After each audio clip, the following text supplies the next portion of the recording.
잠시 후 행복한 아침에서는 역사 속에 오늘은 어떤 의미가 있는 날인지 오늘의 역사 준비되어 있고요. 네, 그리고 맛있는 요리 쉽게 알려드리는 이보은의 사계식탁 이어집니다. 저희는 광고 후에 돌아올게요.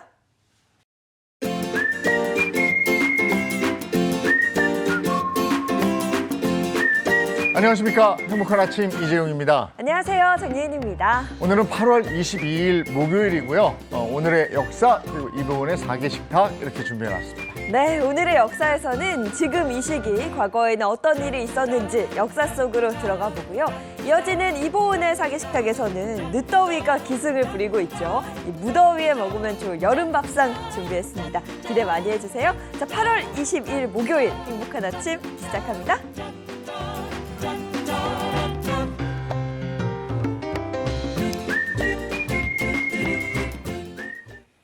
네, 화제 이슈를 발빠르게 전해드리는 모닝 브리핑부터 시작하겠습니다. 장윤미 변호사와 함께합니다. 어서 오세요. 네, 안녕하세요. 안녕하세요. 네, 첫 번째 이슈부터 전해주시죠. 네, 첫 번째 이슈입니다. 요즘 자동차 배터리에서 화재 사고가 상당히 많이 발생하고 있어서 불안감이 커지고 있는데요. 이번에는 자동차가 아닌 킥보드 배터리 화재 사고 소식입니다. 경기도 용인시의 한 전동 스쿠터 제조업체에서 불이 나 120명 정도가 대피하는 큰 소동이 벌어졌었습니다. 네, 정말 위험했던 순간입니다. 당시 상황을 좀 자세히 듣고 싶어요. 네, 이번 불은 지난 20일 오후 4시 30분쯤에 발생을 했습니다. 지식산업센터에 입점해 있던 한 전동 스쿠터 제조업체에서 불이 난 건데요. 일단 불길은 이 킥보드에 장착이 되는 소형 배터리에서 발생한 것으로 소방당국은 파악을 하고 있습니다. 다행히 이 해당 업체 측에는 배터리가 보관이 상당히 많이 돼 있는 상황이었는데 이 적재돼 있던 배터리에 불이 옮겨 붙지는 않았다고 합니다. 그런데 자칫 대형 화재 사고로 번질 수 있었던 요인은요. 이 화재가 발생한 건물이 지상 29층, 지하 6층 규모의 상당한 대형 건물이었다는 겁니다. 또 아파트형 공장 건물이었기 때문에 영화관, 식당까지 입점해 있는 상황이었는데요. 다행히도 소방당국 90명 그리고 장비 30대가 출동해서 불은 30분 만에 꺼졌습니다. 예, 내부에 상점들이 많은 건물이었는데 인명피해는 없었습니까? 예, 일단 한 20대 남성이 연기 흡입을 해서 병원으로 이송이 됐는데 다행히 생명에는 지장이 없는 상태라고 하고요. 워낙에 큰 규모의 이 건물이었기 때문에 123명 정도의 사람들이 자력으로 긴급 대피를 했었다고 합니다. 무엇보다 중요한 건 화재의 원인일 텐데요. 이 해당 제조업체에서는 본인 업체에서 직접 제조한 배터리에서 불이 난 게 아니라 본인들도 국내의 다른 제조업체로부터 들여온 배터리를 연구, 분석하는 과정 중에 화재가 난 것으로 보고 있다라고 밝혔습니다. 예, 인명피해가 크지 않아서 다행이고요. 그리고 요즘에 길가에 보면은 전동 킥보드라든지 전기 자전거 이런 게 막 방치돼 있는데 열이 나잖아요. 네. 너무 덥잖아요. 그러니까 이거 좀 안전 점검 다시 좀 해봐야 되겠습니다. 다음 이슈 전해주시죠. 네, 최근 AI 기술을 활용한 딥페이크 성착취물, 영상물, 그리고 사진 등을 제작하는 일이 상당히 빈번해지고 있습니다. N번방 사건 이후에 이런 부분을 규제하는 엄벌에 처하고 있는 법도 도입이 되기도 했는데 이번에는 충격적이게도 가해자들이 중학생이라는 소식입니다. 딥페이크 범죄가 중학생들에게까지 퍼졌다. 이거 정말 큰 충격입니다. 그렇습니다. 최근 부산경찰청에 고소장이 하나 접수가 됐습니다. 피해자로 적시된 대상자들은 중학교 학생 4명이었는데요. 이들은 지난 6월부터 인터넷의 음란물 사이트에서 내려받은 타인의 신체에 여성의 얼굴을 합성하는 방식으로 음란 사진을 제작을 했습니다. 그런데 놀랍게도 피해자들은 같은 학교 학생뿐만 아니라 같은 학교 재직 중인 선생님들까지 포함이 돼 있었습니다. 이 학생들이 다니는 학교 교사 2명이 피해자에 포함이 됐고요. 학생들 18명, 총 20명의 사진을 합성해서 이런 딥페이크 음란물을 배포를 했던 건데, 만들었던 건데 이들은 카카오톡 대화방에서 만든 80장의 사진을 공유했다고 합니다.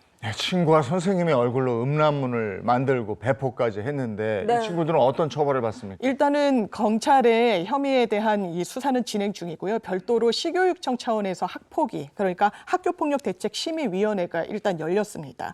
주도한 중학생에 대해서는 출석 정지 12일 처분 내려졌고요. 학급 교체에 대한 처분 또한 내려졌습니다. 나머지 3명의 학생들도 20일 정도의 출석 정지 그리고 사회봉사 명령 부과를 받았는데 충주시교육청 관계자는 일단 공유된 사진들은 삭제된 것으로 알고 있고 본인들의 카톡방에서는 공유가 됐지만 외부 유출은 없었다고 밝히고 있습니다. 이게 아이들이 심각성을 못 느끼고 그냥 막 하는 거 아니에요. 네. 이게 엄연한 범죄 행위고 큰일 납니다. 절대 이래서는 안 되는 거예요. 자, 다음 미션 해주시죠. 네, 중앙경찰학교라는 곳이 있습니다. 신입 경찰들이 교육을 받는 연수기관인데요. 일단 충주시가 이 경찰학교에 보낸 공문이 상당히 논란이 됐습니다. 그러자 사과를 하게 됐는데 충주시에 굉장히 유명한 이른바 충주맨 김선태 주무관을 앞세워 사과를 했기 때문에 이거 대리사과 아니냐, 진정성은 있는 사과냐라는 논란이 또 제기되고 있습니다. 네, 그럼 가장 먼저 그 공문 내용 어떤 점이 문제였는지부터 좀 짚어볼까요? 네, 충주시에 최근 민원이 접수됐다고 합니다. 민원 내용은 학생들이 카풀을 유상으로 이용하고 있어서 인근의 택시업계 종사자들의 생계가 상당히 위험해지고 있다. 이런 부분을 감안해서 좀 상생의 길을 모색해 달라는 것이었는데요. 일단 이 공문에 보면 학생들이 유상으로 카풀을 하는 행위가 여객자동차 운수사업법 위반이 될 수 있다는 점까지 적시를 하고 있습니다. 그런데 상당히 논란이 된 게 이 경찰학교에 입소한 신입 경찰들 월급이 한 130만 원 정도인데요. 워낙에 학교가 도심에서 떨어져 있다 보니까 택시를 타게 되면 2만 원 정도가 나온다고 합니다. 부담이 되는 금액인 거죠. 그래서 학생들끼리 차를 공유해서 타고 이게 돈을 주고 받는다기보다는 미안하니까 주유를 해준달지 톨비를 낸달지 이 정도인데 이걸 유상행위라고 불법이라고 규정하는 게 맞냐라는 불만이 나왔던 겁니다. 네, 이런 논란 때문에 충주맨이 네. 대표로 사과를 했다. 그렇습니다. 이거군요. 충주맨은 또 이 충주시에서 운영하는 유튜브 채널을 통해서요 진심으로 사과드린다고 이제 말씀을 드린 겁니다. 일단 카풀 금지라는 용어를 충주시에서 쓴 건 맞지만 충주시에서 금지하고자 했던 거는 단순한 호의 동승, 그러니까 돈을 주고받지 않고 태워주는 것까지 하지 마시라는 게 아니라 만약에 돈을 주고받게 되면은 관련법 위반이 될 수 있으니 자제를 촉구했던 것이다. 그리고 이 택시업계 종사자들 그리고 인근의 상인들이 상당히 이 원거리를 이용하게 되면 이 인근 상권이 죽게 되니까 민원을 제기해서 어쩔 수 없었다라고 하지만 일단 시장이 사과를 직접 하거나 아니면 이 관련 부처 공무원이 하는 게 맞지 않았느냐라는 지적이 제기되고 있습니다. 그러게 충주맨이 사과를 했다. 네. 그러네요. 다음 미션 해주시죠. 네, 네 번째 이슈입니다. 금융기관 임직원들의 횡령 사건 끊이지 않고 나오고 있는데요. 이번에는 대담하게도 한 은행원이 ATM기에서 은행의 보관금을 한 1,500만 원 정도 횡령했다는 소식이 또 추가로 전해져 충격을 주고 있습니다. 네, 고객의 입장에서는 은행을 믿기 때문에 내 돈을 믿고 맡기는 거예요. 자꾸 이런 일이 발생하니까 정말 걱정을 하지 않을 수가 없습니다. 맞습니다. 이게 다 고객들이 예치한 돈이거든요. 이번 사건이 벌어졌던 건 지난 4월이었습니다. 부산 농협은행에서 근무를 하고 있는 한 과장이 ATM기에서 돈을 두 차례에 걸쳐 뽑았었습니다. 1,000만 원, 500만 원 이렇게 뽑았었는데 나중에 감사를 통해서 어떻게 된 연유인지를 확인하니까 본인의 전세 자금으로 썼다는 황당한 답변이 돌아왔다고 합니다. 결국에 농협 측은 이 A 과장에 대해서 결국 징계 해직했습니다. 아니 이 은행 직원들의 무슨 이런 횡령 대출 사고 끊임없이 발생하고 있고 규모도 점점 커지고 있고 이래요. 맞습니다. 규모를 들으시면 정말 깜짝 놀라실 텐데요. 2018년부터 작년까지 6년 동안 은행 기관, 그 은행의 임직원들이 횡령한 횡령 사고 규모 1,525억 원이 넘습니다. 횡령만 문제가 되고 있는 게 아닙니다. 은행에서는 대출이 일어나기 때문에 담보를 부풀리거나 배임, 의심 사고로 이 부당 대출하는 사례도 빈번히 적발이 되고 있는데요. 농협은행에서는 지난 2월 아예 가짜 매매 계약서를 통해서 109억 원 규모의 부당대출 사고가 발생하기도 했었고요. 국민은행에서는 지난 3월 104억 원 규모의 부당대출 사고가 이어졌었습니다. 우리금융회장 재직 시절에 우리은행에서는 친인척에 대한 300억 원 규모 부당대출이 또 문제가 되기도 했어서 금융당국은 이와 관련한 도덕적 해이 그리고 시스템으로 점검하겠다는 입장 내놓고 있습니다. 아니 수시로 이런 일이 그 사고가 나고 들리니까요. 네. 뭐 액수가 수억, 수십억, 수백억 막 이런데 오늘 액수는 1,500만 원이에요. 이거 무슨 생각이 드냐면 뭐 1,500만 원밖에 이렇게 되는 거죠. 워낙 많이 들었었으니까. 엄벌해야죠. 네. 엄벌밖에는 길이 없을 것 같습니다. 이런 일이 없으려면 엄벌해야 됩니다. 자, 여기서 모닝 브리핑 마치겠습니다. 장윤미 변호사와 함께했습니다. 고맙습니다. 감사합니다. 고맙습니다. 네, 이어서 오늘 날씨 확인해 보겠습니다. 마지연 기상캐스터 나와주세요. 네, 상암동에 나와 있습니다. 오늘은 절기 처서입니다. 보통 처서가 지나면 마법처럼 날이 선선해지곤 하는데요. 하지만 올해는 이 처서 매직을 기대하기는 어렵겠습니다. 네, 서울은 오늘로 32일째 기나긴 열대야가 이어졌습니다. 밤더위는 이제 신기록을 넘어 9월 열대야를 향해 가고 있고요. 한낮에는 체감 33도 안팎의 무더위가 나타나겠습니다. 자세한 지역별 낮 기온 보겠습니다. 오늘 서울은 31도로 나날이 기온이 다시 오르겠고요. 대구는 34도, 강릉은 36도까지 오릅니다. 네, 강력한 열대저하부는 물러났는데요. 오늘 기압골의 영향으로 가끔 비가 내립니다. 중북부 지역에 80mm 이상 예상되고요. 경기와 강원 북부는 시간당 20에서 30mm씩 내릴 수 있겠습니다. 오늘 전국적으로 바람도 강하겠습니다. 특히 서해안에는 초속 20m를 넘으면서 강풍특보가 내려질 수 있으니까요. 사전에 주변 점검 잘해주시기 바랍니다. 네, 너울과 해수면 상승으로 저지대 침수가 우려되고 있습니다. 해안가에 계시는 분들은 가급적 접근을 삼가주시고요. 안전사고 발생하지 않도록 유의하셔야겠습니다. 지금까지 날씨 전해드렸습니다.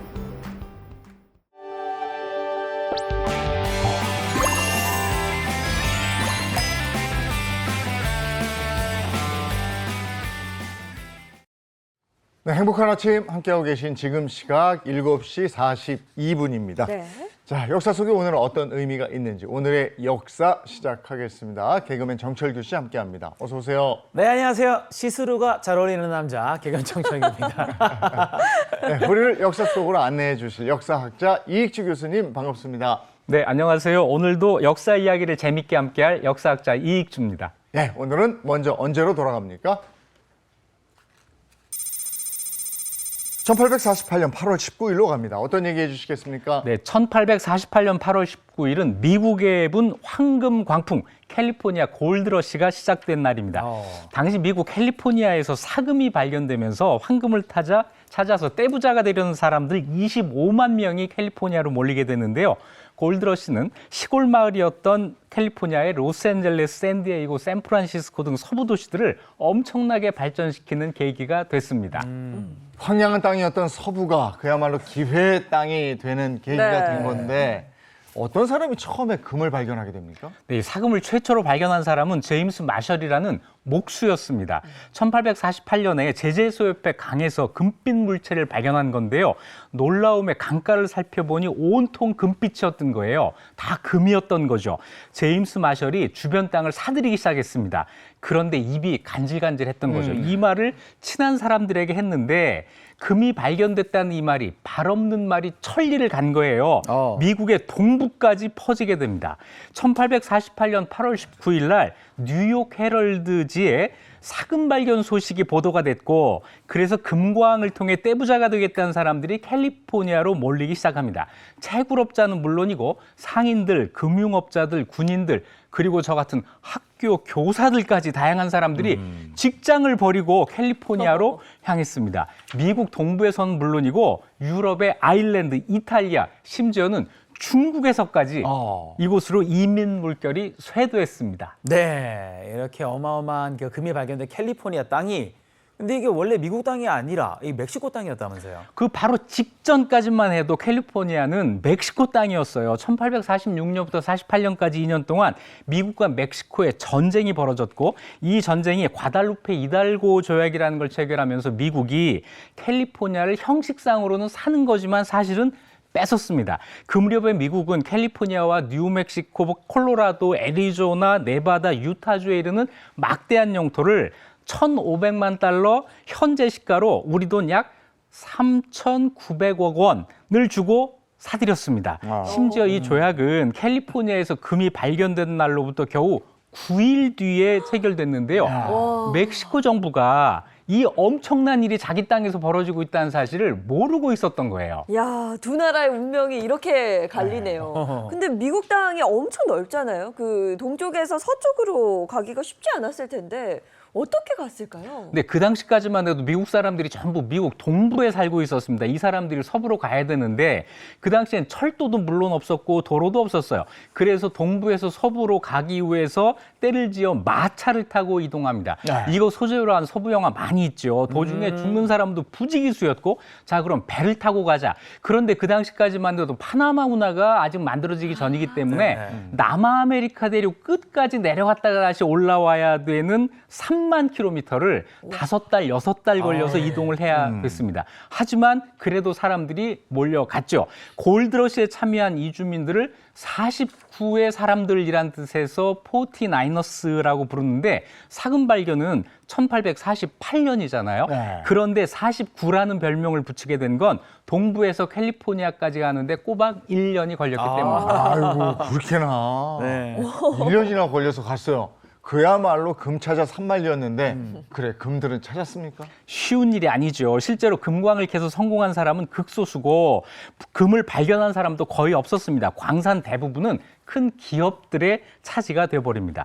금을 발견하기에는 캘리포니아가 너무 넓었던 거고 사금을 채취하는 방법도 너무 어려웠던 거예요. 먼저 광산에서 곡괭이로 바위를 깨냅니다. 그다음에 이 바위를 갈게 부숴요. 그리고 개울가에 가서 흙과 이 바위를 부순 그 작은 돌을 물에 흘리면 금이 비로소 발견이 되는 건데 이게 굉장히 어려운 작업이었던 거죠. 금을 대부분 찾지 못하고 허탕을 쳤습니다. 오히려 이 골드러시에서 부자가 된 사람들은 금을 발견한 사람이 아니라 금을 캐러 온 사람들에게 물건을 파는 사람들이었습니다. 자, 상인들이 돈을 벌어요. 대표적인 사람이 우리 시간에 한번 이야기한 적이 있습니다. 청바지. 네, 리바이 스트라우스라는 사람인데 아, 예. 잘 찢어지지 않는 작업복이 필요했던 광부들을 위해서 천막으로 바지를 만들었는데 이게 지금까지 남아있는 리바이 땡 네. 청바지의 시작입니다. 그 안에서 뭔가 사업적인 센스를 발휘한 사람이 진정한 승자였던 겁니다. 그런데 이렇게 골드러시 열풍이 불면서 사실 원래 서부에 살던 원주민이 있었을 거잖아요. 어떻게 됐나요? 네, 누구에겐 기회지만 누구에게는 재앙이 되죠. 아메리카 서부 지역에 평화롭게 살고 있었던 원주민들, 우리 인디언이라고 부르는데 이 사람들은 이 골드러시가 대재앙 그 자체였어요. 그렇죠. 백인과 삶의 터전을 지키려는 인디언 사이에 공존이 불가능했습니다. 인디언은 강제로 이주당하거나 수많은 백인 이민자들에게 학살당하기도 했고 심지어 백인이 옮겨온 전염병 때문에 많은 사람이 사망했습니다. 아이고. 미국 서부 개척이 또 인디언들에게는 고난과 수난의 역사가 되고 이렇게 돼버린 건데 골드러시는 미국 서부에는 어쨌든 엄청난 발전을 갖다 줬죠. 네, 그렇습니다. 이 캘리포니아는 알래스카, 텍사스에 의해서 미국에서 세 번째로 넓은 주예요. 한반도 면적의 3배, 남한 면적의 7배입니다. 1840년에 이 넓은 땅에 사는 인구가 불과 9천 명이었는데 골드러시가 한번 일어난 다음에 1853년 인구가 25만 명이 됐습니다. 와. 1850년 7월 한 달 동안 샌프란시스코 해변에 나타난 배만 500척이 넘었고 캘리포니아는 영토편이 2년 만인 1850년에 미국의 31번째 주로 편입이 됐습니다. 이렇게 캘리포니아의 로스앤젤레스, 샌디에이고, 샌프란시스코 등 미국 서부 도시들이 골드러시를 기점으로 본격적으로 발전을 했습니다. 현재 캘리포니아 주 인구는 4천만 명, 미국에서 가장 많고요. 미국 제1의 농업주이고 거기 있는 실리콘밸리가 세계적인 IT 기업들이 몰려있는 세계의 황금의 땅으로 지금 성장을 했죠. 자, 오늘은 19세기 미국 사회를 격변시킨 캘리포니아 골드러시에 대해서 알아봤습니다. 저 금덩이 땅을 멕시코가 팔아버렸으니. 네, 아이고 참 골드러시에 대해서 알아봤고요. 다음 역사로 들어갑니다. 1987년 8월 20일로 갑니다. 어떤 얘기 해주시겠습니까? 네, 1987년 8월 20일은 대한민국 발라드의 전설 가수 유재하 씨가 데뷔한 날입니다. 아, 그렇구나. 유재하 씨는 가리워진 길, 그대 내 품에, 사랑하기 때문에 등이 수록된 단 한 장의 앨범으로 한국 가요계에 큰 반향을 일으켰는데요. 데뷔한 지 2달 만인 1987년 11월 교통사고를 당해 25살이라는 짧은 나이에 세상을 떠났습니다. 야, 저때 차에 테이프 돌아갈 때였거든요. 네. 유재하 씨 노래 정말 테이프 찍찍 늘어날 정도로 많이 들었던 네. 기억이 있습니다. 네, 네.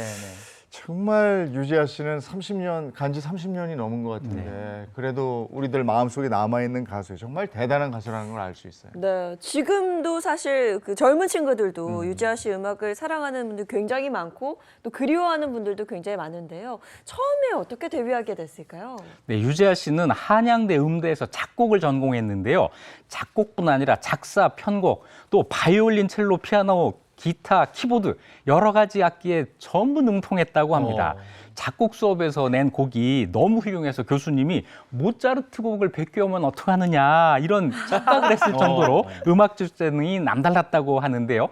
대학 재학 중에 조용필과 위대한 탄생에서 키보드로 음악 활동을 시작을 했습니다. 이때 조용필 씨가 유재하 씨에게 자기를 위해서 노래를 작곡해달라고 요청을 했다고 하는데요.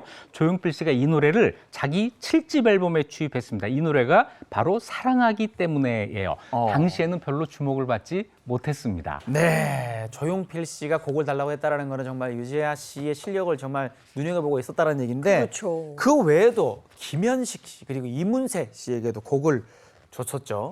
네, 김현식 씨와 함께 봄, 여름, 가을, 겨울에서 활동하던 중에 김현식 씨에게 노래를 줬는데 그게 또 그 유명한 가리워진 길입니다. 김현식 씨는 하지만 이 노래를 자기 앨범에 넣지는 않았어요. 이문세 씨에게도 노래를 줬는데 이 노래가 또 이문세 씨 3집에 실린 그대와 영원히입니다. 전설의 명곡들이 다 여기 등장하죠. 서정적인 멜로디와 이문세 씨의 목소리가 정말 잘 어울리는 노래였습니다.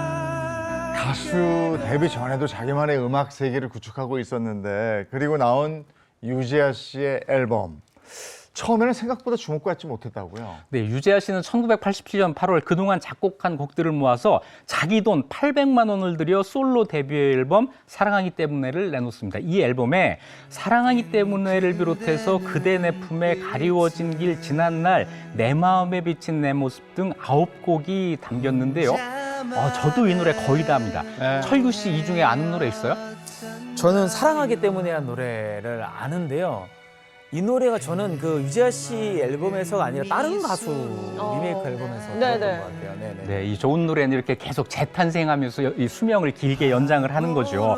그런데 대단한 게 전곡을 작사, 작곡, 편곡, 연주, 프로듀싱, 노래까지 전부 혼자 했습니다. 우와, 불과 대단하다. 25살 청년이 대중음악 거장도 하기 힘든 일을 해낸 거죠.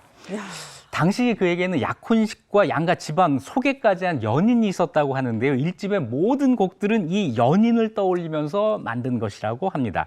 그런데 유재하 씨 앨범에 대한 당시 반응이 그렇게 좋지가 않았어요. 당시 유행하던 대중가요들과는 달리 소위 말하는 뽕기가 없었던 거죠. 뽕짝기가 없었던 거예요. 네. 그래서 처음 들어보는 이 노래가 코드 진행이 좀 어색하고 또 너무 잔잔하잖아요. 그래서 노래가 좀 이상해, 지루해 이런 평가가 압도적이었던 거죠. 하지만 유재하 씨는 좌절하지 않았다고 하는데요. 당시 유재하 씨와 술잔을 기울였던 음악 관계자의 증언에 따르면 처음에 유재하 씨가 이 반응 때문에 부끄러워하기도 했지만 2집 앨범을 곧 기획하면서 좀 더 나은 앨범을 만들어야겠다라는 의지를 불태우고 있었다고 합니다. 네, 유재하 씨 음악이 뭐 방금 잠깐 흐르기도 했습니다만 지금 들어도 뭐 촌스럽다는 그럼요. 느낌이 대단하죠. 아예 없고요. 오히려 뭔가 그 잔잔함 속에서 울림을 주는 그래서 많은 분들이 유재하 씨의 음악을 사랑하지 않나 이런 생각이 좀 듭니다. 근데 앨범을 내고 얼마 되지 않아서 이제 세상을 떠났죠.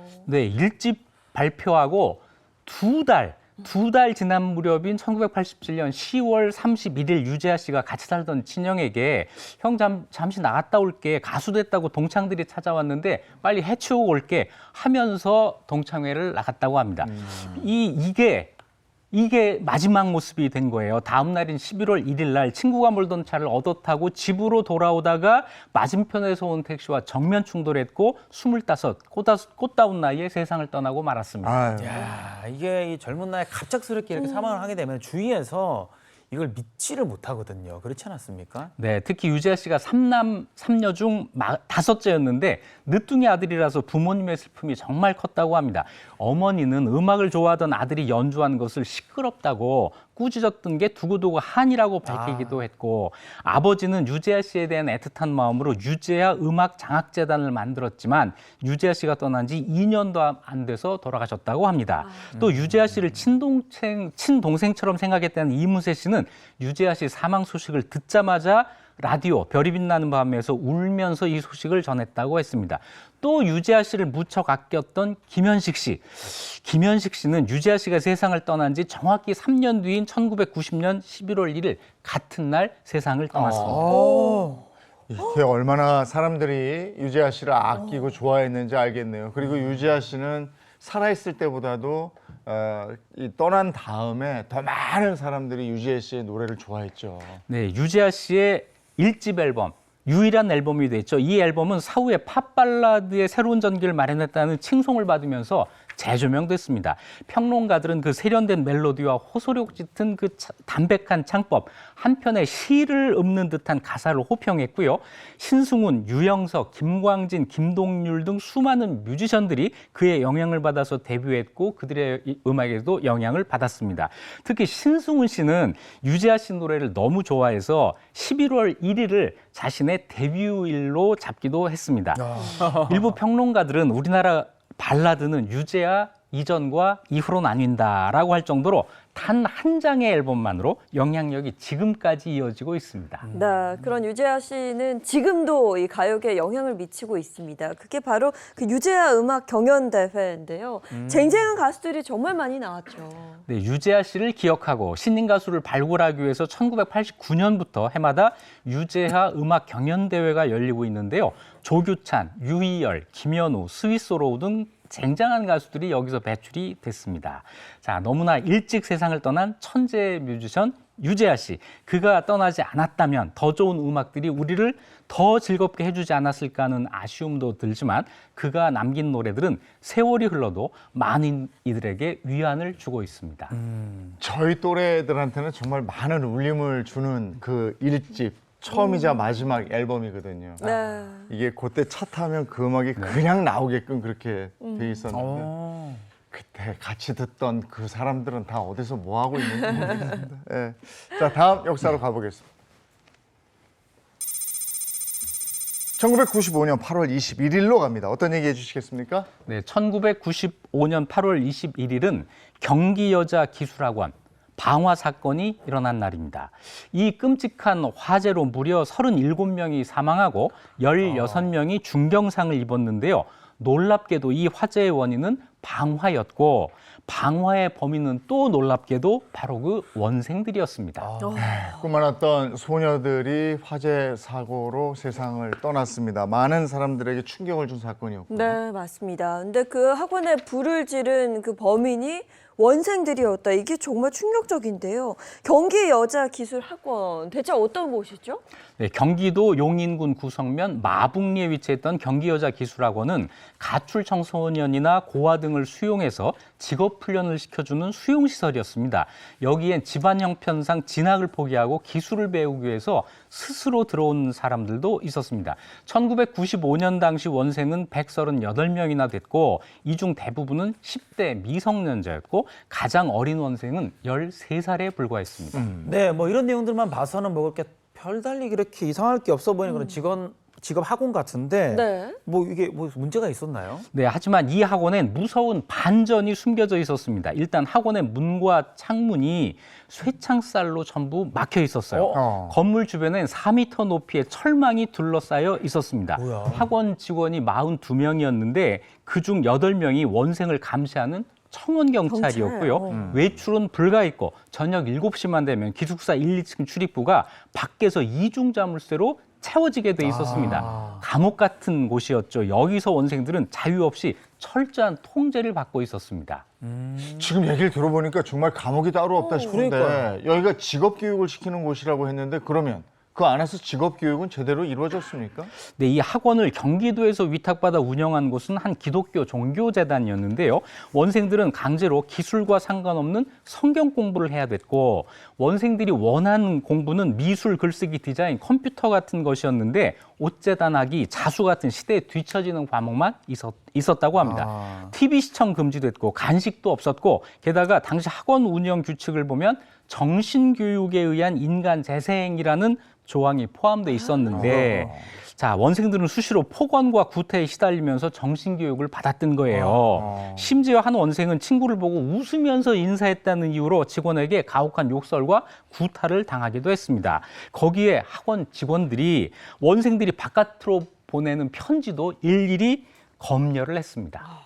10대면 정말 하고 싶은 일도 많고 미래에 대한 꿈도 있고 네. 막 발랄할 그런 시기인데 웃음도 가둬놓고 저렇게 했어요. 그리고 이게 뭐 이 사람들을 개조의 대상으로 이렇게 본 건데 아유.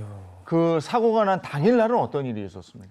네, 오늘 이야기하는 1995년 8월 21일 새벽 2시에 원생들이 학원에서 탈출하려고 이런 생각을 합니다. 화재가 나면 문을 열어주지 않을까? 그 틈에 이 지옥을 빠져나가자. 원래 계획은 바깥에서 보일 정도의 작은 불을 내는 거였어요. 그래서 원생들이 일회용 그 라이터로 옷가지, 공책, 화장지 등을 쌓아놓고 불을 붙였습니다.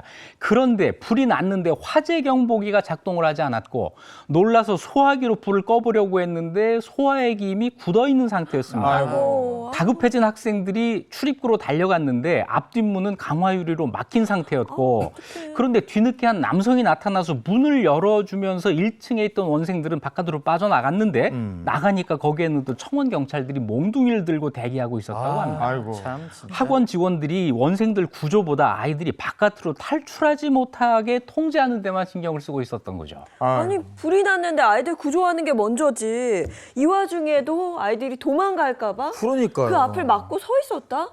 정말 이해가 되지 않습니다. 그러면 2층에 있는 원생들은 여전히 갇혀 있었던 거잖아요. 네, 1층은 이렇게 열렸는데 2층은 문이 열리지 않았습니다. 아이들이 다급한 마음에 출입문 옆에 있는 화장실로 대피해서 이 좁은 화장실에 수많은 인원이 몰려서 뒤엉켰고 여기에서 연기에 질식사를 해갑니다.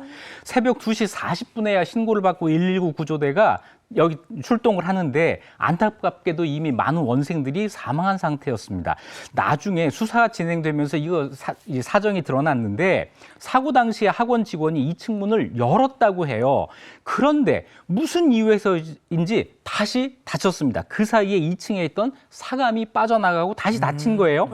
화장실에 몰려있던 아이들은 문이 잠시 열렸던 것도 모르고 있었던 겁니다. 2층 문이 다시 잠긴 이유, 이 이유에 대해서는 고의였는지 우연이었는지 끝내 밝혀지지 않았습니다. 네, 이게 지금 보니까 사상사 중에 어른이 없었다라는 거는 아이들이 전부 다 빠져나오지 못했다라는 거잖아요. 물론 뭐 방화를 저지른 아이들도 문제가 있었겠지만 그 전에 학원에서 일어났던 그런 끔찍한 감금, 폭행 이런 분들이 있었는데 이게 어떻게 좀 명백하게 좀 밝혀졌나요? 이 수사 중에 학원 관계자들은 쇠창살을 설치한 건 과격한 아이들이 있어서 통제가 필요했기 때문이다라고 변명하고 전 직원들이 원생들을 친자식같이 대했다라고 주장을 했습니다.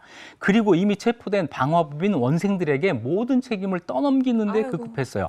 그래서 세상의 비난이 모두 원생들에게 쏠렸고 담당 공무원들조차 아이들을 타락할 대로 타락한 망나니 같은 아이들이라고 규정하면서 막말을 쏟아냈습니다. 원생들이 왜 이렇게 무모한 일을 벌였는지에 대해서는 아무도 관심이 없었어요. 법정에 서게 된 어린 원생들은 친구를 죽인 죄책감에 눈물을 쏟았고요. 학원장과 직원들은 징역 1년에서 2년, 집행유예 3년 내외 가벼운 처벌을 받았고 방화범이 된 16명의 소녀 원생들은 형사처벌 대신 가정법원 소년부로 송치됐습니다.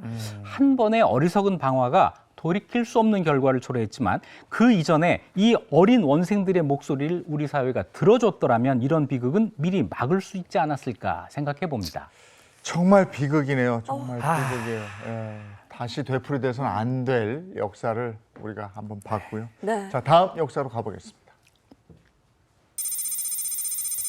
2005년 8월 23일로 갑니다. 어떤 얘기 해주시겠습니까?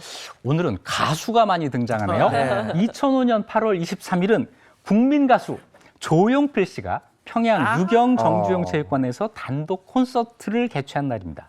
조용필 씨는 이날 자신의 히트곡 돌아와요 부산항해를 비롯해서 단발머리, 못 찾겠다, 꾀꼬리, 꾀꼬리, 모나리자 등을 2시간 동안 열창했고요. 7천 명의 평양 시민들에게 깊은 인상을 남겼습니다. 조용필 씨의 노래가 평양에 울려 퍼진 날인데 네네. 단독 콘서트예요. 그것도 평양에서. 이게 성사가 만만치 않았을 텐데요. 네, 이 조용필 씨 노래에는 한국인의 정서와 한이 들어있잖아요. 북한에서도 조용필 씨의 노래 모나리자가 그 당시 아주 인기였다고 합니다. 북한의 김정일은 조용필 씨의 그 겨울의 찻집을 정말 좋아했다고 합니다. 북한에서도 조용필은 여전히 유명 가수였던 거죠. 조용필 씨 평양 공연은 북한의 민족화해협의회 인사가 남측에 먼저 제안을 했다고 하는데 그 뒤에 몇 번이고 강행과 결렬을 반복하다가 7번이나 연기된 끝에 무산 직전에 극적으로 성사가 됐습니다. 근데 북한에서도 인기가 있었던 가수였던 만큼 그 북한 주민들 조용필이 공연한데 막 난리가 났을 것 같은데요. 네, 조용필 씨 공연이 알려지자 평양 시민들 사이에서 관람권을 구하기 위한 전쟁이 벌어집니다. 역시. 이 관람권 배분을 내각 문화성에서 담당했는데 관람권을 남발하는 바람에 공연 당일엔 전날 판매한 관람권은 무효화라는 조치가 내려지기도 했고요. 시장에서 당연히 암표가 거래됩니다. 다른 사람들 똑같구나. 한 장당 북한 돈으로 7만 5천 원에 거래됐는데 북한 노동자 평균 월급이 4천 원이니까 거의 두 달, 20개월 월급이 야, 어마어마하네. 암표 한 장이 된 거예요. 엄청난 가격이죠. 아니 근데 그 지금 분단된 그 국가에서 나만의 가수가 북한에 가서 지금 공연을 하는 거잖아요. 그러면 아무래도 좀 뭔가 뭐 하지 말아야 될 말이라든지 이런 제약들이 좀 있었지 않았을까요? 네, 그거보다도 먼저 공연을 하기 위한 준비가 어려웠어요. 무대 장치, 조명, 음향 이거 전부 남한에서 가져갔고요. 이 짐은 배를 통해서 이동을 했는데 인천항에서 컨테이너에 실어서 남포항으로 들어갔습니다. 이 분량이 워낙 많다 보니까 컨테이너가 22개가 들어갔다고 하는데 그리고 조용필 씨와 스태프들은 중국을 거치지 않고 인천공항에서 서해 직항로를 통해서 바로 북한으로 들어갔습니다. 야, 이 장비가 이렇게 엄청났는데 그거를 운반할 수 있는 방법이 있었을까요, 북한에?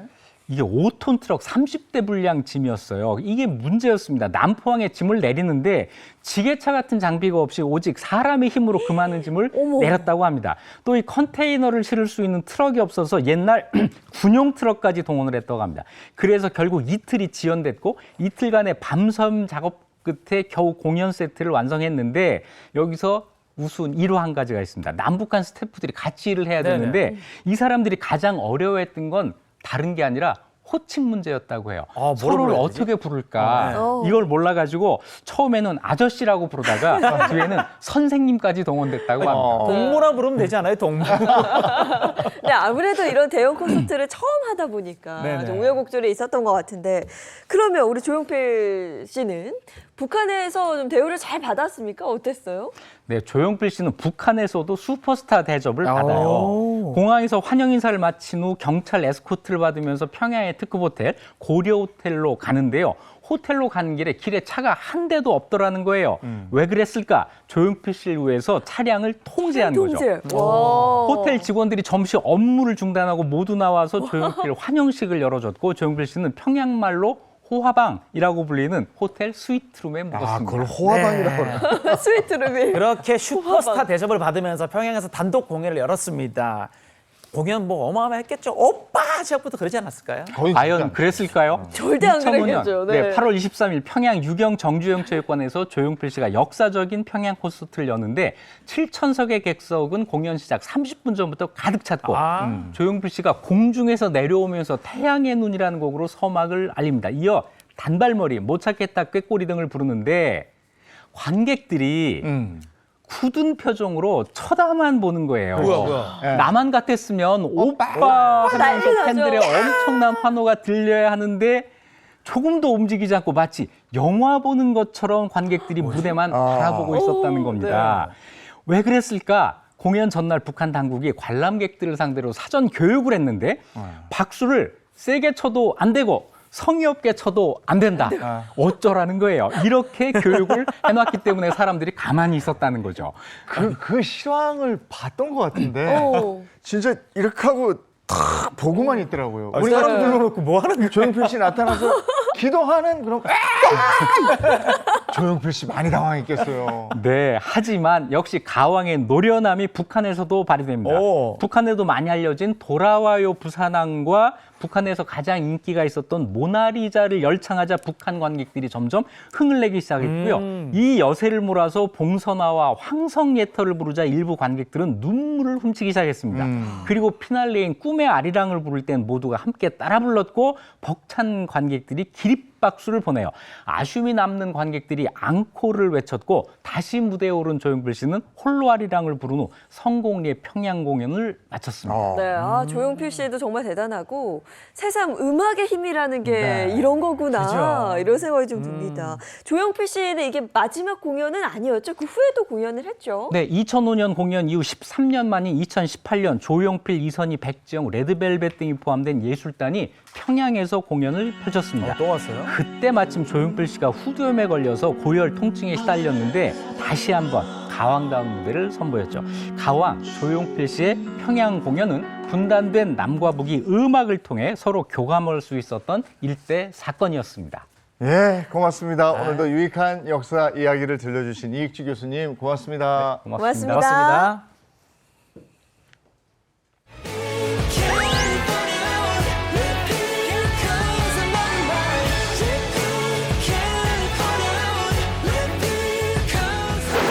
다시 돌아온 그대 위해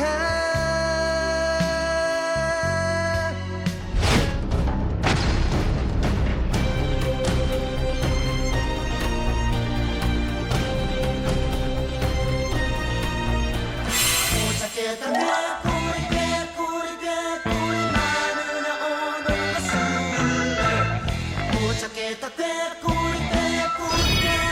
마누라 언제나 술래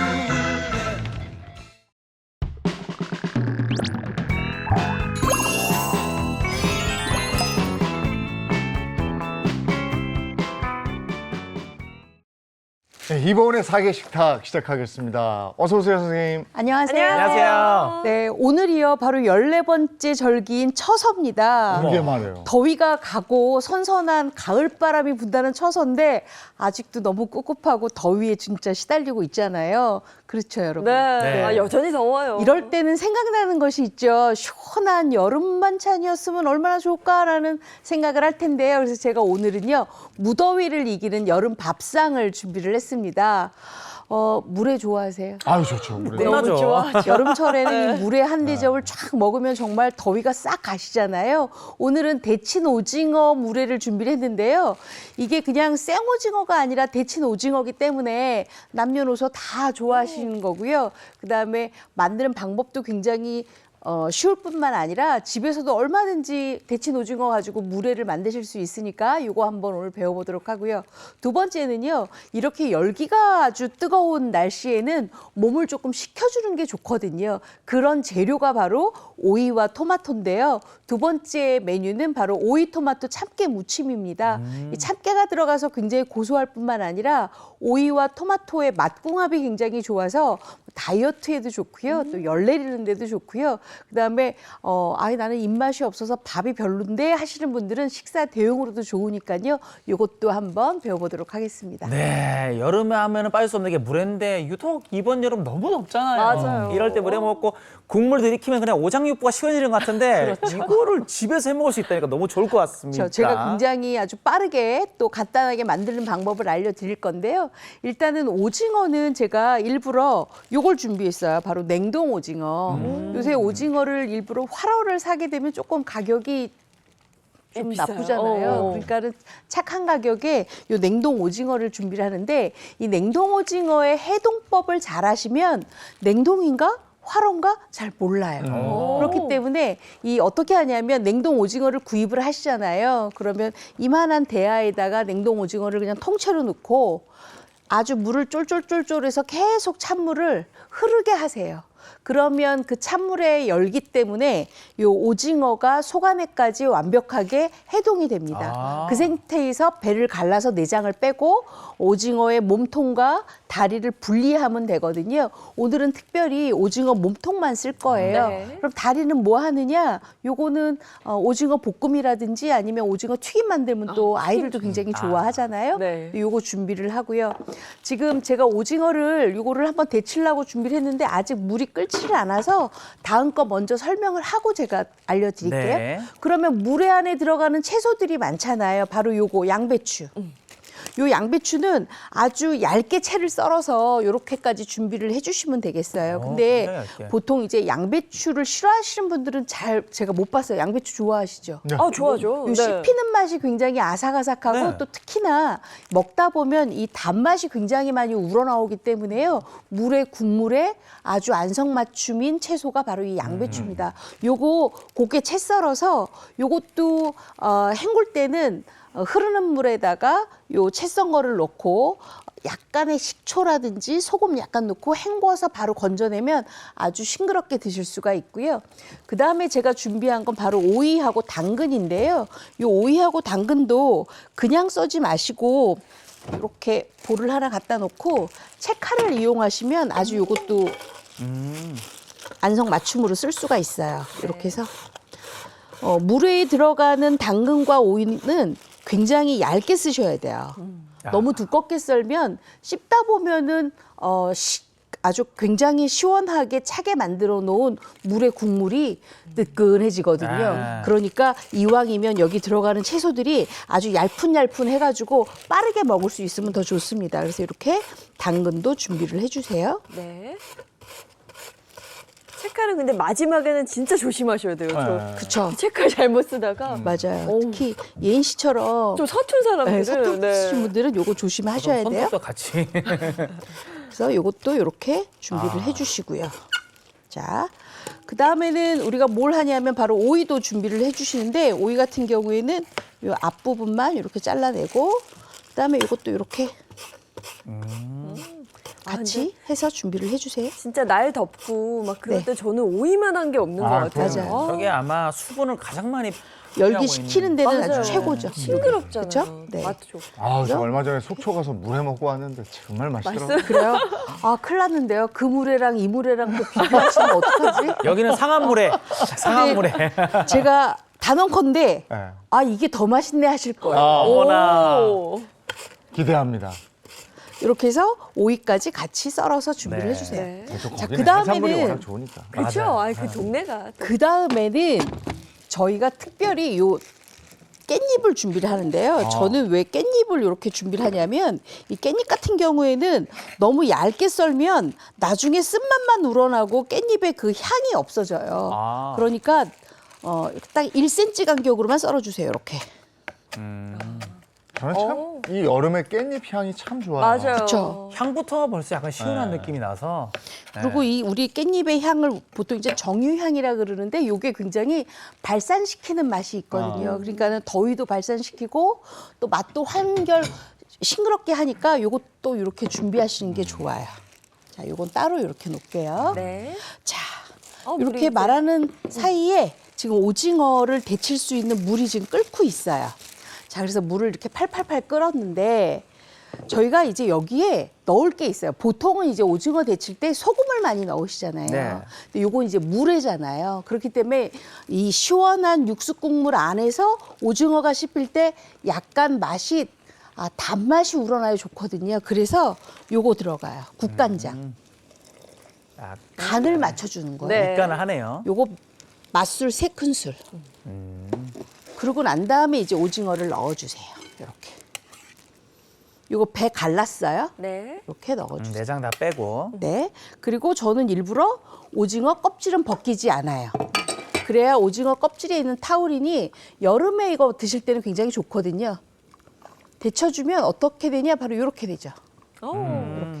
탱글, 안쪽까지 탱글탱글해지죠? 네. 살짝만 데쳐야 돼요. 그렇죠. 선생님? 살짝 데쳐야 훨씬 더 부드러워요. 오징어는 끓는 물에 너무 오래 있다 오래 썰면 보면 질기더라고. 질겨지거든요. 네. 더더군다나 껍질까지 있기 때문에 아주 살짝만 데치는 게 좋아요.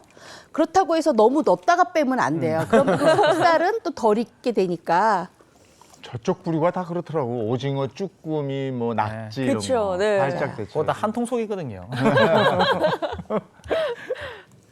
이렇게 맛있겠다. 통통해져요. 데쳐주세요. 네. 자, 그랬으면 어떻게 아냐면은요.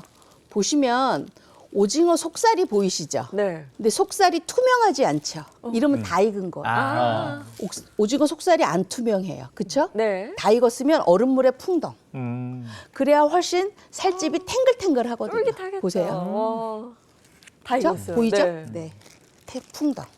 자, 이렇게 해서 열기를 완전하게 식은 다음에 이렇게 건져 놓으세요. 건져 놓으세요. 그냥 잘라서 먹으면 진짜 맛있는데. 아, 이거 진짜 맛있죠. 자, 그러고 난 다음에는 이제 요거 가지고 이제 저희가 채만 썰면 되거든요. 네. 채를 썰게요. 물에 안에 넣기까지 저희 집은 저게 없을 것 같아요. 네. 데치자마자 먹을 것 같아서. 초고추장에 그냥 찍어서 네. 그것도 굉장히 방법인데요. 이왕이면 오늘 주제가 물회니까 네. 물회처럼 드시는 게 좋습니다. 그럼 이제 썰을 때 아무래도 껍질이 있다 보니까 이렇게 껍질이 아래로 가도록 하고 난 다음에 이렇게 썰어주세요.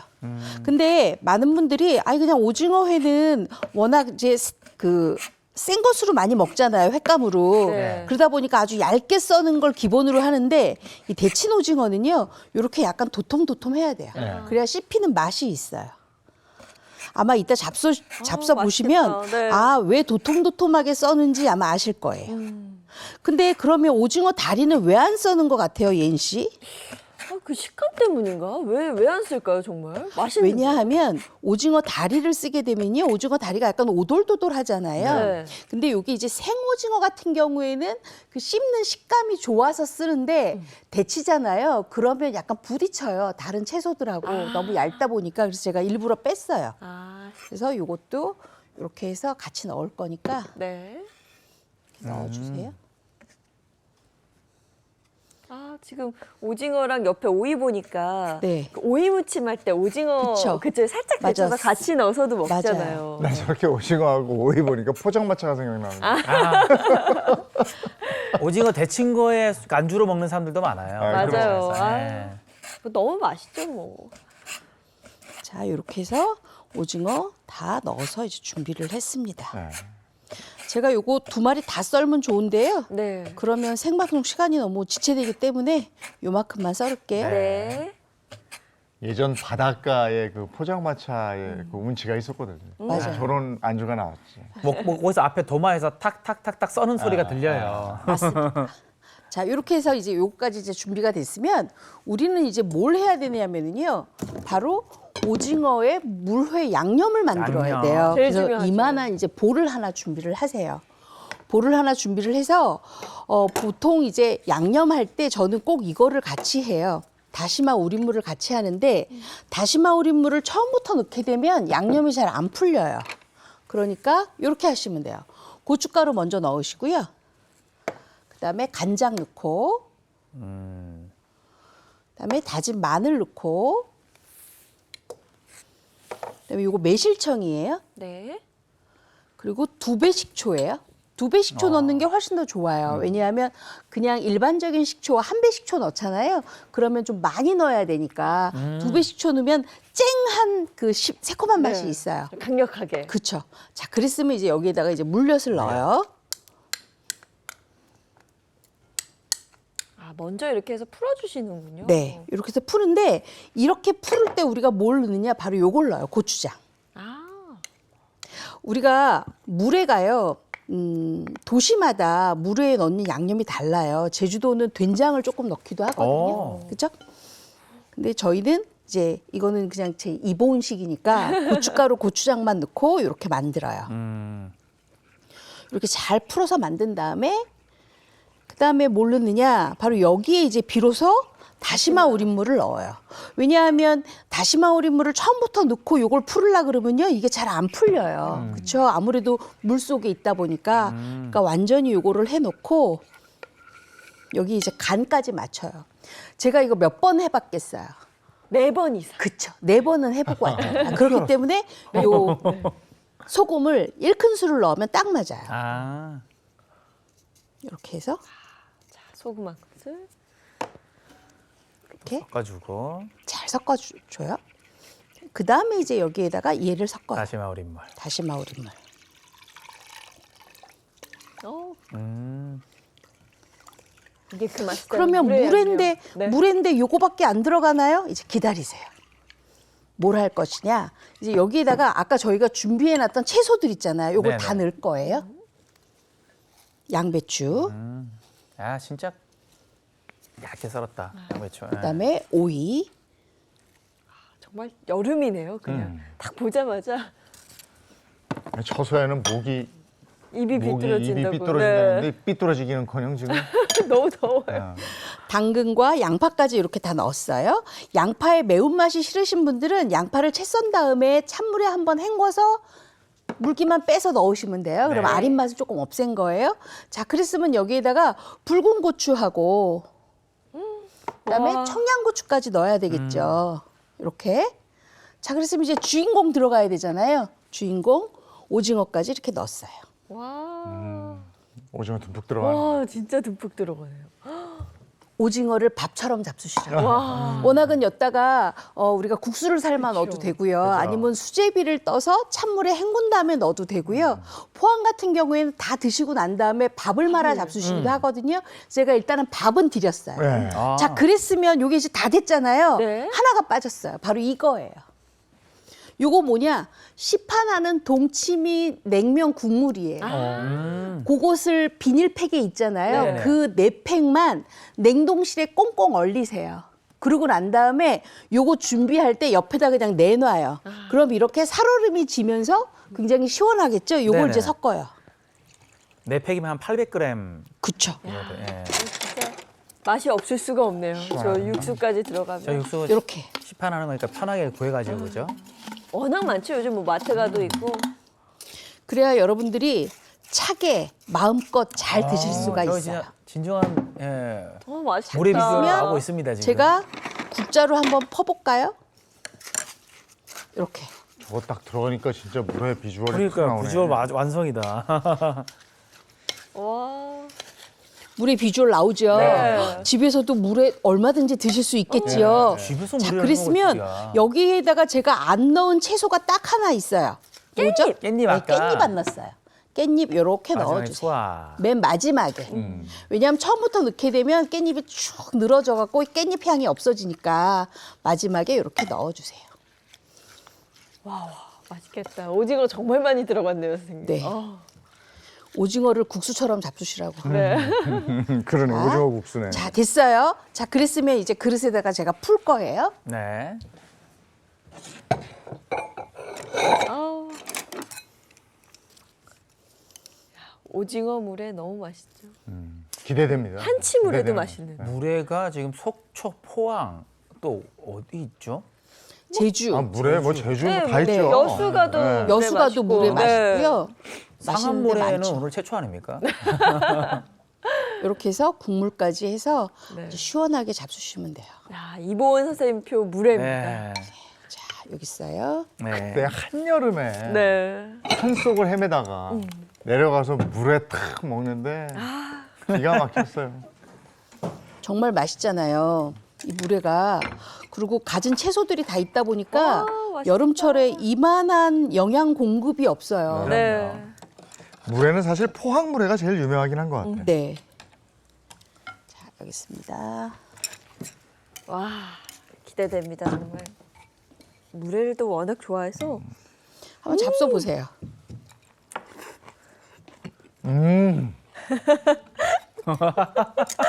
바로 소리 나오죠. 아, 첫 맛에 입에 여운이 확 도네요. 그렇죠? 음. 굉장히 시원하죠? 와, 이 그리고 이 국물까지 다 잡수셔야 돼요. 깻잎 향 너무 좋지 않아요? 깻잎 넣어야죠. 와, 무조건 깻잎 넣어야죠. 때 무조건 깻잎을 넣어야 맛있게 드실 국물은 수가 먼저 있어요. 그리고 네, 냉동 오징어 쓰셨잖아요. 네, 네. 냉동이라는 생각이 전혀 아예 안 안 들어요. 들죠. 왜냐하면 그 해동법이 그렇게 중요한 거예요. 내가 국물부터 먼저 마셨거든요. 네. 이야, 온몸이 시원해지는 것 같네요. 어떠세요? 괜찮죠? 너무 맛있어요.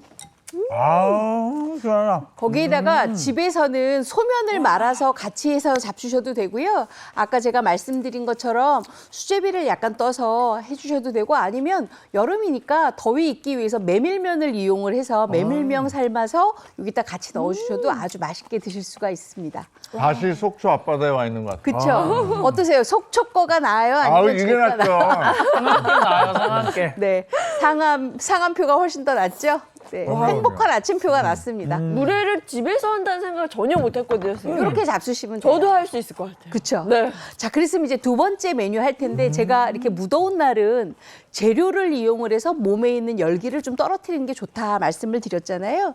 이제 제가 오이를 하나 준비를 했습니다. 오이가 아무래도 수분이 90%에다가 열기 떨어뜨리는 데는 아주 이만한 채소가 없잖아요. 그래서 오이를 이렇게 준비를 했는데 이 오이는 써는 방법도 굉장히 시원해야 돼요. 이렇게 썰어주세요. 이거 재밌죠? 네. 이렇게 삼각형 썰기를 해요. 돌려가면서.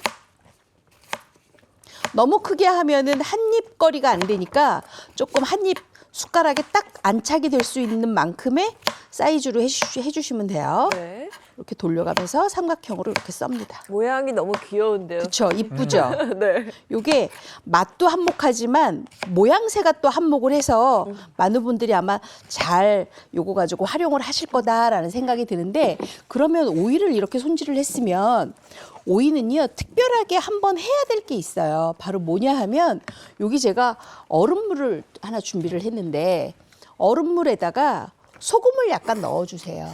이렇게 소금을 약간 넣고 소금을 잠깐 풀어주세요. 살짝 절이시는 건가요? 오이? 절이는 건 아니고요. 네. 이렇게 해서 소금 간기를 한번 싹 넣어주시면 오이가 생맛이 들지 않고 약간 간맛이 있죠. 왜냐하면 저는 요걸 절이지도 않고 바로 할 거기 때문에 이렇게만 섞어주시면 돼요. 그러니까 오이의 억센 맛은 조금 없애고 오이를 씹었을 때 약간의 간 맞췄다 생각이 들도록 네. 자, 이렇게 해서 요걸 이제 건져주세요. 물기를 좀 없애는 게 좋아요. 이렇게 해서 완전하게 없애주세요. 왜냐하면 이따가 참깨에다가 요거를 묻힐 거기 때문에 물기가 너무 흥건하게 있으면 참깨가 나중에 스르르 내려가겠죠. 그러니까 이렇게 해서 준비를 해주시는데 그러면 그 준비를 어떻게 하느냐? 바로 이렇게 하시면 돼요. 이렇게. 하긴 그래야 그 참깨 양념이 잘 이렇게 뭐랄까 완전 붙는다고 잘 해야 되나? 네. 엄청 잘 어울려요. 자, 그러면 이제 오이가 준비가 됐어요. 그랬으면 오이랑 같이 오늘 짝꿍 먹을 게 뭐냐 하면 바로 요 토마토예요. 토마토도 싱그럽게 준비를 하시는데 토마토는 이렇게 썰어요. 네. 그래서 이것도 꼭지만 이렇게 따고. 꼭지만 좀 떼어 놓고요. 저희 집에 지금 다 있는 재료들. 있는 재료죠. 네. 요새 토마토하고 오이를 잡수시는 분들이 많아요. 이렇게 해서 요거를 이렇게 잘라주세요. 그리고 다시 한 번만 더 이렇게 반만 잘라주세요. 오이랑 크기가 비슷하네요. 그렇죠. 오이 크기랑 같이 이렇게. 맨날 갈아서만 이제 토마토 주스로 마셨는데 이렇게 반찬으로 해도 너무 좋을 것 같네요, 정말. 요 반찬이요. 김치가 필요 없어요. 요거 하나만 해놓으면 굉장히 맛있게 드실 수 있는 게 바로 오이 토마토 참깨 무침이에요. 자, 이렇게 다 됐으면 이제 참깨 무침 양념만 하면 끝이에요. 너무 쉽잖아요. 그렇죠? 제가 너무 이렇게 쉬운 것만 가르쳐드리면 안 되는데 너무 쉬워요. 자, 그랬으면 이제 양념을 할 거예요. 어떤 양념을 하느냐? 바로 요 양념을 합니다. 요렇게 갖다 놓고. 어머, 무슨 마요네즈가 들어가, 요게요. 마요네즈 들어가야 좀 맛있어요. 자, 마요네즈 넣고요. 요즘 저당으로도 많이 나오더라고요, 그렇죠. 마요네즈가. 그리고 진간장 넣고요. 다진 마늘 넣고요. 그리고 요거 저거예요. 다진 청양고추. 그리고 약간의 소금 넣으세요. 자, 잘 섞어요. 네. 다 섞었으면 여기에다가 깨만 넣어요. 깨를 이렇게 곱게 갈아서 넣어요. 이렇게. 아. 그러면 약간의 마요네즈 물성이 살짝 굳은감이 있게끔 이렇게 되죠. 근데 괜찮아요. 왜냐하면 오이하고 토마토에서 수분이 나와서 충분하게 부드러워요. 자, 이렇게 다 됐으면 버무리기만 하면 끝이에요. 너무 쉽죠. 네. 자, 오이 넣어요. 그리고 토마토 넣어요. 그리고 버무려 주세요. 끝. 너무 초간단 아닙니까? 진짜 네, 초간단이네. 너무 초간단이에요. 근데 또 어머님들 이런 거 너무 좋아하세요. 그렇죠. 자, 다 됐어요. 자, 그랬으면 요거 제가 그릇에다 한번 담아 볼게요. 아, 이것도 맛이 궁금합니다. 요거 깨무침. 요거 엄청 맛있습니다. 자, 이렇게 네. 저희가 지금 이미 이 물회에 반해서 아, 지금 이거 너무 맛있다. 정신을 못 차리고 있는데 요 반찬 아주 기대됩니다. 자, 맛을 볼까요? 이 토마토가요 정말 참깨와 이렇게 잘 어울려 하실 거예요. 이거 나 숟가락으로 먹어야겠다. 보세요. 보자. 와, 소스가 너무 맛있어요. 그쵸? 야, 뭔지 아시겠죠? 이 참깨 소스가 이 오이하고 토마토 향을 이겨. 와. 너무 이거 고소하면 마요네즈하고 참깨 이렇게 해가지고요. 네. 식빵에다 발라면 맛있어요. 그것도 맛있죠. 근데 요거에다가 요게 지금 수분감이 좀 나오니까 바게트 같은 거 이렇게 찍어서 잡수시면 훨씬 더 맛있게 드실 수 있어요. 그러니까 요거 하나 만들어 놓고 응용을 조금씩 하시면 훨씬 더 맛있게 한 끼를 드실 수가 있는 거예요. 야, 이 참깨 소스 이렇게 소스 맛있어. 진짜 맛있죠? 응. 야. 자극적이지 않은데 계속 먹고 싶은 맛이에요. 이렇게 간단하잖아요. 안 해볼 수 없겠죠? 야, 이거는 꼭 집에서 한번 해서 드셔보셨으면 좋겠어요. 네. 너무 맛있고, 여러 쓰임이 있을 것 같아요. 이거. 와, 맞아요. 입맛도 싹 돌고, 아니면 그리고- 다이어트 때 요것만 드셔도 네, 좋아요. 그리고 많은 분들이 집에서 뭐 차돌박이 또는 대패 삼겹살 이렇게 구워 잡수시잖아요. 네네. 그럴 때 곁들임으로 나오는 요 오이, 토마토, 참깨 무침이 아주 궁합이 잘 맞습니다. 요것도 한번 응용을 한번 야, 이거 해보세요. 고깃집에서 반찬으로 나오면 인기 만점이겠는데요. 그렇죠. 응. 맞습니다. 와, 너무 맛있고요. 만약에 일반 토마토 말고 이렇게 완숙 토마토 말고 방울토마토 하겠다 괜찮습니다. 방울토마토도 반 갈라서 하시면 아주 맛있습니다. 야, 그리고 이 물에도 정말 지금 이재용 아나운서는 이미 한 그릇 다 뚝딱 비웠어요. 나 물에 좋아요. 저는 어디 쏟은 줄 알았습니다. 아예 없어가지고. 그 정도로 너무 맛있고 밥이랑 먹어도 맛있고 무엇보다 소면을 마치 먹는 것처럼 맞아요. 오징어를 먹을 그쵸. 수 있다는 게 너무 오징어를 좋아요. 소면처럼 제가 아주 먹기 좋은 크기로 썰었잖아요. 근데 듬뿍 들였으니까 네. 오징어도 아주 마음껏 드실 수가 있는 나는 오늘 거죠. 이 두 요리가 진짜 이번 여름을 이걸로 이제 조금 식히는 것 같아요. 네. 아, 제대로네 진짜. 정말 아, 제대로입니다. 네. 정말 잘 저희가 또 배워봤고요. 다음 네. 주는요. 선생님? 다음 주는요. 이렇게 날씨가 이렇게 무덥고 볕이 좋을 때는요. 물 말리잖아요. 어머님들 말린 버섯 가지고 아주 맛있는 영양가 요리 2가지 알려드리도록 하겠습니다. 네, 좋습니다. 다음 주도 기대하겠습니다. 고맙습니다, 선생님. 고맙습니다. 자, 오늘은 절기 처서입니다. 근데 처서임에도 불구하고 날이 정말 더운데요. 오늘은 어떨지 마지원 기상캐스터 연결해 보겠습니다. 나와주세요.